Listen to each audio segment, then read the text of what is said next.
বিয়ের পর। মা, মনে মা তুই কতদিন পর তোর মুখটা দেখতে পেলাম রে মা।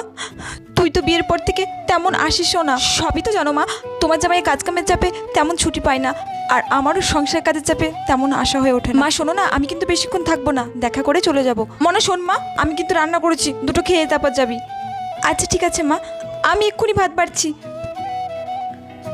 মনা নে মা, খেয়ে নে।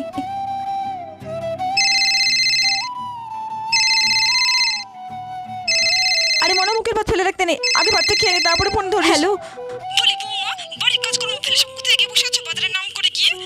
বাড়ির রান্না বান্না কি করবে? আমার বুঝি খিদে পায়নি? তাড়াতাড়ি বাড়ি এসে এখানে রান্না বান্না শুরু করো।